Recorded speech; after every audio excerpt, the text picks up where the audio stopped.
Hi friends, నా కథ కనుక నచ్చితే ప్లీజ్ సపోర్ట్ చేసి సబ్స్క్రైబ్ చేసుకొని ఛానల్ని ముందుకు తీసుకెళ్ళండి.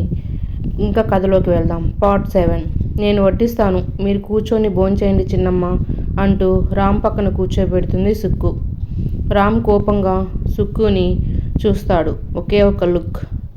అయ్యో ఇదేంటి ఇలా చేశాను అని మనసులో తనని తనే తిట్టుకుంటుంది సుక్కు.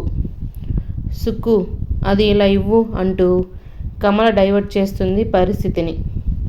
సీత కొంచెం కష్టంగానే రామ్ పక్కన ఇబ్బంది పడుతూ కూర్చుంటుంది.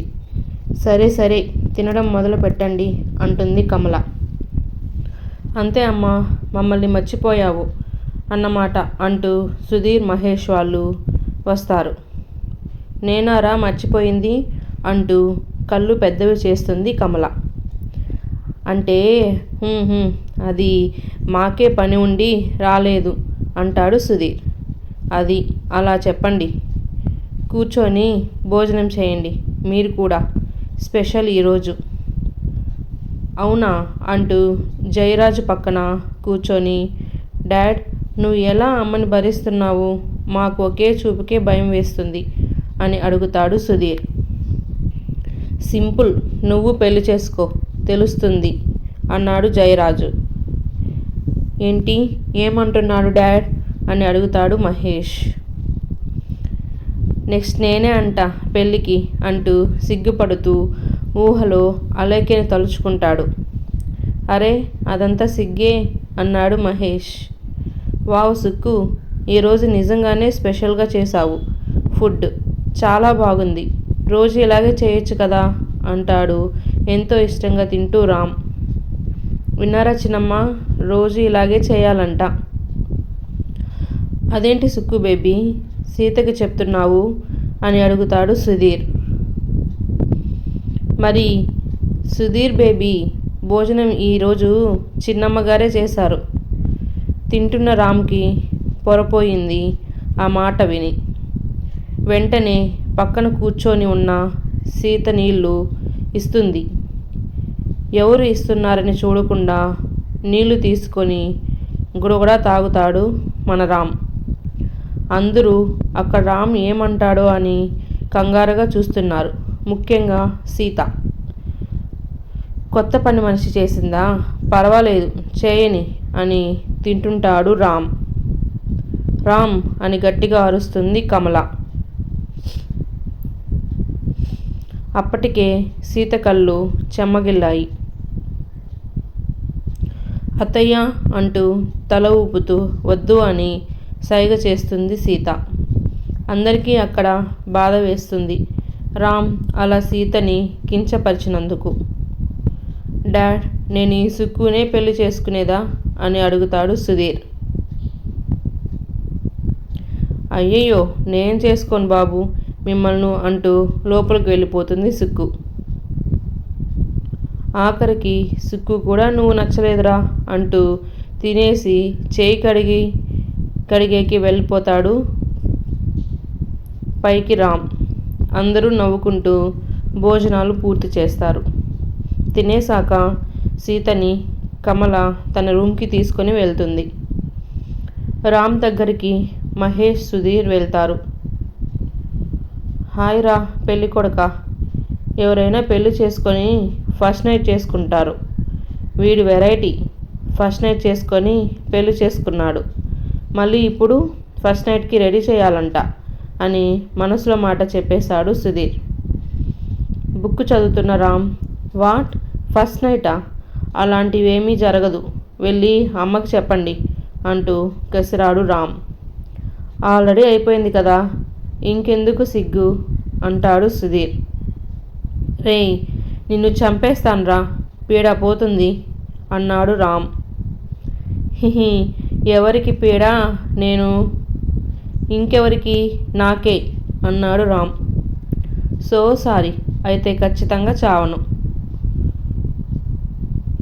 రేయ్ అన్నాడు కోపంగా రామ్. రే ఆపండి, ఎప్పుడు చూసినా చిన్నపిల్లల్లాగా కొట్టుకుంటూ ఉంటారు అన్నాడు మహేష్. అదే కదా మరి మజా. రే రామ్ ఏదో ఫార్మాలిటీ అంతే, జస్ట్ నువ్వు చేసిన తప్పుకి ఆ అమ్మాయి శిక్ష అనుభవిస్తుంది. నువ్వు అనవసరంగా సీతని ఏమంటే అది నాకు పాపం రా అంటాడు మహేష్.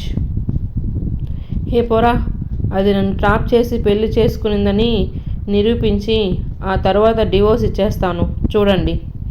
అయితే ఈ జన్మకి నువ్వు డివోర్స్ ఇవ్వలేవురా అంటాడు వెకిలిగా సుధీర్.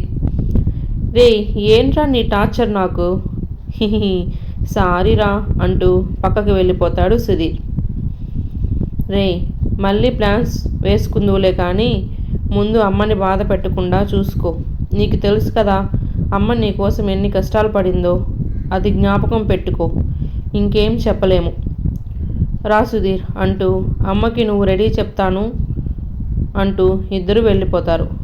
రేయ్ షిట్ అంటూ చేతిలో ఉన్న బుక్ని కింద పడేస్తాడు రామ్ కోపంగా. కమల దగ్గరికి వెళ్ళి రామ్కి ఏదో చెప్పాం కానీ వాడు సీతతో ఎలా ప్రవర్తించబోతాడో తెలీదు అంటూ చెప్పి వాళ్ళ ఇంటికి వెళ్ళిపోతారు. కమల సీతని రెడీ చేస్తూ, అమ్మ సీత, వాడు ఏమైనా అంటే అవి ఒక చెవిలో విని ఒక చెవిలో వదిలే, మైండ్లో పెట్టుకోకు ప్లీజ్ అంటుంది. అయ్యో అత్తయ్య, అంతగా మీరు రిక్వెస్ట్ చేసుకోకండి. ఏం జరగాలో అది జరుగుతుంది. ఎలా దేవుడు మా ఇద్దరికి బంధం ముడివేశారో ఆయనకే తెలుసు మా బంధాన్ని ఎలా నిలబెట్టాలని. మీరు కంగారు పడకండి అని చెప్తుంది సీత. ఈ కాలంలో నీలాంటి అర్థం చేసుకొని ఓపికగా ఉన్న అమ్మాయి నా ఇంటి కోడలుగా రావడం నా అదృష్టం తల్లి అని నుదిటిన ముద్దు పెట్టి రామ్ గది వరకు పాల గ్లాస్తో అవి ఇవి మంచి చెప్తూ గదిలో వదిలేసి వస్తుంది కమల. గదిలో అడుగుపెట్టిన సీతకి కంగారుగా ఉంటుంది. ఇప్పుడు ఈ బాస్ దగ్గర ఎన్ని మాటలు అనిపించుకోవాలో. రామ్ క్లాప్స్ కొడుతూ welcome my dear trapped wife అంటాడు. ఆ మాటకి సీతకి కోపం వస్తుంది. ఏంటి కోపం వస్తుందా, తిట్టాలని ఉందా? సీత పాల గ్లాస్ ఇస్తుంది. ఏంటి పాల గ్లాసా, సరే అని తీసుకొని కింద పాలు అన్నీ పోసేస్తాడు. పాల గ్లాసులో నుంచి పాలు కింద పోస్తూ కోపంగా సీతనే చూస్తుంటాడు రామ్ అలా పాలు కింద పోస్తూ ఉంటే సీత కన్న కలలు అన్నీ అందులో కొట్టుకుపోతున్నట్లు ఉంటాయి. సీతకి కళ్ళ నిండా నీళ్లతో రామ్ని చూస్తుంది. ఏంటి ఏడిస్తే నేను కరిగిపోతానని మా అమ్మ చెప్పిందా? అది మా అమ్మ కన్నీళ్ళకు మాత్రమే. నీలాంటి ట్రాప్డ్ వాళ్ళ కోసం కరిగిపోయేంత అమాయకుడిని కాను. ఇంకోసారి ట్రాప్ చేశానని అనకండి సార్ అని కోపంగా అంటుంది సీత. అంటాను. ఏం చేస్తావు? నువ్వు నన్ను ట్రాప్ చేసింది ఈ డబ్బులు, ఈ ఆస్తి, లగ్జరీ లైఫ్ కోసమే కదా.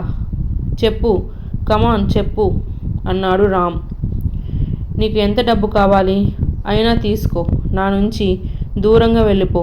అందరికీ నువ్వు నిజం చెప్పాల్సిన అవసరం లేదు నన్ను ట్రాప్ చేశావని. నేనే చెప్తాను నా టార్చర్ భరించలేక వెళ్ళిపోయిందని. నా మీదే నింద వేసుకుంటాను. కానీ నువ్వు మాత్రం నాతో ఉండడానికి వీల్లేదు. చెప్పు ఎంత కావాలి అని అరుస్తాడు రామ్. సీత కళ్ళల్లో కోపం తప్ప ఏమాత్రం చలనం లేదు. రామ్ అన్ని మాటలు అంటున్నా భరిస్తుంది. ఎందుకంటే కమల కోసం. ఏంటే బండరాయిలాగా నిలబడి ఉన్నావు? మాట్లాడుతుంది నీతోనే అని అరిచాడు. కానీ సీత రామ్ వేసే కేకలను ఏమాత్రం లెక్క చేయకుండా సైలెంట్గా వెళ్ళి అక్కడ డోర్ మ్యాట్ ఉంటే పాలు పడిన చోట కొన్ని నీళ్లు పోసి శుభ్రం చేస్తూ ఉంటుంది. హే ఏంటే, నేను నీతోనే కదా మాట్లాడుతుంది, నువ్వు ఏంటి క్లీన్ చేస్తున్నావు అంటూ ఆశ్చర్యంగా అడుగుతాడు. నీకు అసలు సిగ్గు, శరణం, మానం, అభిమానం ఇలాంటివి ఏమీ లేవా? ఇన్ని మాటలు అంటున్నా పట్టించుకోవడం లేదు. అసలు మీ అమ్మ నీకు కారం, ఉప్పు లాంటివి ఏమైనా పెట్టి పెంచిందా? లేదా ఒట్టి నీళ్ళలో అన్నం వేసి ఇచ్చి పెంచిందా? ఎక్స్క్యూజ్ మీ సార్, మీరు నన్ను మాత్రమే మాట్లాడండి, మా అమ్మ వరకు వెళ్ళకండి, మంచిది కాదు. ఓ కోపం, అమ్మని అంటే కోపం వచ్చింది అంటే ఉప్పు కారం తిన్నావన్నమాట. మళ్ళీ నేను అనే మాటలు కూడా వినిపించుంటాయి కదా, వాటికి రాలేదా కోపం? అనవసరంగా విలువలేని మాటలకు కోపం ఎక్కువగా రాకూడదు అని చిన్నప్పుడు మా అమ్మ చెప్పి పెంచిందిలేండి. అయినా మీరేంటి నన్ను ఏంటే అని పిలుస్తున్నారు? అంటే మీకు నా మీద పూర్తి హక్కు ఉందనా అర్థం? రామ్కి సీత మాటలు ఇంకా కోపాన్ని పెంచాయి. హే, అసలు నువ్వు ఆడదానివేనా? చెప్పు, అసలు ఎందుకే నన్ను ట్యాప్ చేశావు? సార్, ఇంతకు ముందుగానే చెప్పాను ట్రాప్ అని అనకండి అని. అంటాను, నువ్వు నన్ను వదిలి వెళ్ళేంత వరకు అంటాను. సరే, డబ్బుల కోసం కాదు అంటున్నావు, మరి దేనికోసం? మగాడి కోసమా అని నెగ్లెక్ట్గా నవ్వుతూ అడుగుతాడు. ఛీ, మీరు అసలు మనిషేనా? నాకు మగాడే కావాలంటే తాగుబోతైన మిమ్మల్ని పెళ్లి చేసుకోవాల్సిన అవసరం నాకు లేదు. ఎంత నీచంగా మాట్లాడతారు? అసలు మీకు క్యారెక్టరే లేదు. ఛీ, అంతా నా కర్మ అంటూ చూడండి మీరు చేసిన పని అంటూ పైట తీసి మెడ కింద రామ్ పంటి కాట్లను, నడుం మడతల్లో రామ్ గోళ్ళ గుర్తులను చూపిస్తుంది. ఇవి మీ వల్ల నాకు తగిలిన శరీరం మీద గాయాలు. ఇవి ఎప్పటికైనా మానిపోతాయి, కానీ అప్పుడు ఇప్పుడు మీరు నా మనసుకు చేసిన గాయం మాత్రం మీరు మారి నన్ను భార్యగా ఒప్పుకుంటే కూడా సరే మానవు. నేను ఏమైనా వ్యభిచారం చేసే ఆడదాన్ని అనుకున్నారా? మీ అమ్మలాగే నేను కూడా. అది గుర్తుపెట్టుకోండి. ఇంకోసారి నాతో అసభ్యంగా మాట్లాడారో అంటూ కోపంగా చూసి అక్కడి నుంచి ఎక్కడికి వెళ్ళాలో తెలియక రూమ్కి అటాచ్డ్ బాల్కనీ ఉంటే అక్కడికి వెళ్తుంది ఏడుస్తూ. రామ్కి బీపీ పెరుగుతుంది సీత మాటలకి. రూమ్లోనే మినీ ఫ్రిడ్జ్ ఒకటి ఉంటుంది. అందులో నుంచి మందు బాటలు తీసుకొని గడగడా అని సీత మీద కోపంతో ఫుల్గా తాగేసి బాటిల్ని దబాలన కింద వేస్తాడు. ఆ శబ్దానికి ఏమైందని సీత వచ్చి చూస్తుంది. తాగిన మందు బాటిల్ పగిలి ఉండడం చూస్తుంది. ఆ రూమ్ మొత్తం మందు వాసన వస్తుంటే సీతకి ఊపిరి తీసుకోవడం కూడా కష్టంగా ఉంది. ఫుల్గా తాగేసి ఊగుతున్న రాముని అసహ్యంగా చూస్తుంది. హే, ఇటు రావే అంటాడు తాగిన మత్తులో రామ్. తాగున్నోడితో మాట్లాడడం వేస్ట్ అని అనుకుంటుంది సీత. ఆ మందు బాటిల్ గ్లాస్ ఎక్కడ గుచ్చుకుంటుందేమో అని వాటిని క్లీన్ చేస్తుంది. మళ్ళీ ఇంకో బాటిల్ తాగడం మొదలుపెట్టాడు రామ్. ఇంకా తాగితే ఏమైపోతాడో ఏమో అని ఆ బాటిల్ రామ్ చేతిలో నుంచి బలవంతంగా తీసుకొని ప్రయత్నం చేస్తుంది. రామ్ కూడా చాలా గట్టిగా పట్టుకొని ఉండడం వలన చేతిలో నుంచి రాదు. సార్ ప్లీజ్, తాగింది చాలు, వదలండి. హే పో, నువ్వు ఎవరితివే నాకు చెప్పడానికి అంటూ తోస్తాడు. బెడ్ పక్కనే ఉండడం వలన సీత వెళ్ళి ఫోర్స్గా బెడ్ మీద పడుతుంది. రామ్ చేతిలో ఉన్న ఆ బాటిల్ కూడా పూర్తిగా తాగేస్తాడు. బెడ్ పై నుంచి లేచే ప్రయత్నం చేస్తున్న సీత రామ్ ఫుల్గా తాగేసి ఉన్న మత్తు కళ్ళకి మళ్ళీ పద్దులాగా కనిపిస్తుంది. హే పద్దు, ఎందుకే మళ్ళీ వచ్చావు? నీ వల్ల చూడు, నేను పిచ్చివాడిలాగా ఎవరితోనో పెళ్లి చేసుకోవాల్సిన పరిస్థితి వచ్చింది. ఎందుకే నా జీవితంతో ఇలా ఆడుకుంటున్నావు అంటూ సీత మీద పడ్డాడు. ఎవరి పద్దు? అసలు ముందు తన గురించి తెలుసుకోవాలి అని మనసులో అనుకుంటుంది సీత. పద్దు అంటూ మళ్ళీ సీతని తడమడం మొదలుపెట్టాడు. సీతకి ఏం చేయాలో అర్థం కావడం లేదు. భార్యగా ఇప్పుడు ఉండాలా నేను అనుకుంటూ ప్రశ్నించుకుంటుంది. నువ్వు కాకపోతే ఇంకెవరు ఉంటారు ఆ పద్దునా అంటూ సీతకి కుడివైపు రామ్ ఉంటే ఎడమవైపు సీత అంతరాత్మ పడుకున్నట్లు జవాబు చెప్తూ ఉంటుంది. సీత ఆ శబ్దం వచ్చిన వైపు చూసుకొని నువ్వా అంటూ లేవడానికి ప్రయత్నం చేస్తుంది. హలో, ఎందుకు ఇప్పుడు అతలాకుతలం అవుతున్నావు? నేను నీ అంతరాత్మనే. నాకు తెలియకుండా ఏమైనా జరుగుతుందా? ఏదో మూడో వ్యక్తి నీ మధ్యలోకి వచ్చినట్లు సిగ్గుతో లేస్తున్నావు. అవును కదా, అది నిజమే. సరేలే, ఏంటో అన్నావు. ఇప్పుడు భార్యలా ఉండాలా అనా? అవును.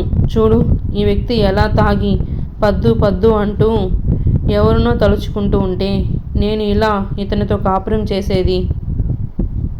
అది కొన్ని రోజులు మాత్రమేలే. ఆ తర్వాత సీత సీత అని కలవరించేలా నువ్వే చేసుకోవాలి. ఇప్పటికీ తప్పదు. కనీసం అతనికి తెలియకపోయినా అతని మనసుకి తెలుస్తుందిగా నీ స్పర్శ. కాబట్టి ఎలాంటి పరిస్థితిలో అతను ఉన్నా అతని వెనకాలే ఉండి ముందుకి నడిపించు. అంతేకాని నేను భార్యలా ఉండాలా అని సంకోచించకు అని చెప్పి అంతరాత్మ మాయమవుతుంది. పద్దు పద్దు అంటూ సీతతో కలవడం మొదలుపెట్టాడు రామ్. ఇంకా చేసేది ఏమీ లేక సీత కూడా రామ్కి అయిష్టంగానే తన శరీరాన్ని ఇస్తుంది. సీత అంతరాత్మ చెప్పినట్లు రామ్ మనసులో ఎప్పటికైనా సీత మీద ప్రేమ వస్తుందా లేదా? చూద్దాం ఏం జరగబోతుందో. తెలుసుకోవాలంటే నన్ను ఫాలో చేసేయండి. Thanks for watching video.